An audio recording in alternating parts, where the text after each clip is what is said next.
গরু পাচার মামলায় এবার গ্রেফতার বনগাঁর বিজেপি নেতা পরিতোষ মহলদার। 2017 সালের একটি পুরনো মামলায় জারি হওয়া গ্রেফতারি পরোয়ানার ভিত্তিতে পুরাতন বনগাঁ এলাকা থেকে তাকে আটক করে বনগাঁ থানার পুলিশ। সূত্রের খবর, পরিতোষ মহলদার বনগাঁ দক্ষিণ বিধানসভার 77 নম্বর বুথের সভাপতি পদে ছিলেন এবং এই মামলায় এতদিন জামিনে ছিলেন তিনি। ঘটনাটিকে কেন্দ্র করে ইতিমধ্যে তুঙ্গে রাজনৈতিক চর্চা, পাশাপাশি বিষয়টিকে নিয়ে সরব হয়েছে বনগাঁ এলাকার শাসক বিরোধীও। এই গ্রেফতারিকে কেন্দ্র করে ক্রমশ উত্তপ্ত হয়েছে বনগাঁ রাজনীতি মহল। রাজনৈতিক অভিযোগ পাল্টা অভিযোগের ভিত্তিতে আরো ঘনীভূত হচ্ছে ফের বিতর্ক। কোন দল এটা? বিজেপি। কোন বিধানসভা? দক্ষিণ বিধানসভা।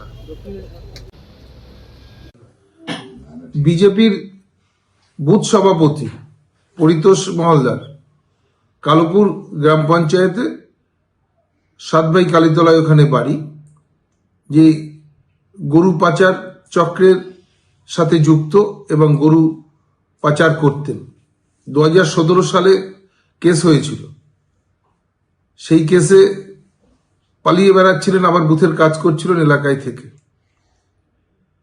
গ্রেপ্তার হয়েছে।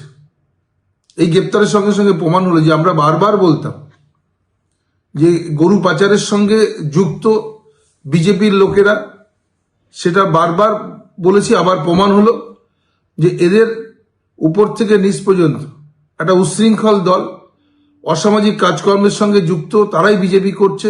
বলছেন আপনারা সে গরুর ব্যবসা করত, সে তখন টিএমসিতে ছিল। বিজেপির যে আদর্শ, বিজেপি কোনদিন গরুর ব্যবসা করতে পারে না, বিজেপির কর্মীরা বা কোনো কার্যকর্তা। কেন? আমরা গরু আমাদের ভগবতী, আমাদের দেবতা, আমরা তাকে পুজো করি। আমাদের বিজেপির কর্মী বা কার্যকর্তারা কোনদিন গরুর ব্যবসা করে না, এটা করে টিএমসিরা।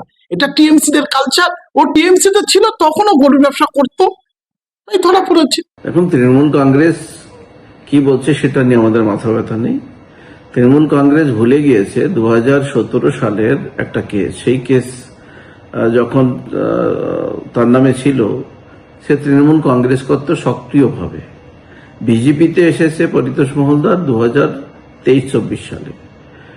সেখানে দাঁড়িয়ে সেই কেসের হাজিরা দিত, একটা হাজিরা হয়তো বন্ধ গিয়েছে, কোর্ট ওয়ারেন্ট জারি করেছে। পরিতোষ মহলদার তার যদি তৃণমূলের থেকে কোনো পাপ করে থাকে, সেই পাপের প্রায়শ্চিত্ত করতে এসছে বিজেপিতে। বিজেপি একটা স্বচ্ছ দল, বিজেপি কোনো অন্যায় কাজকে প্রশ্রয় দেয় না।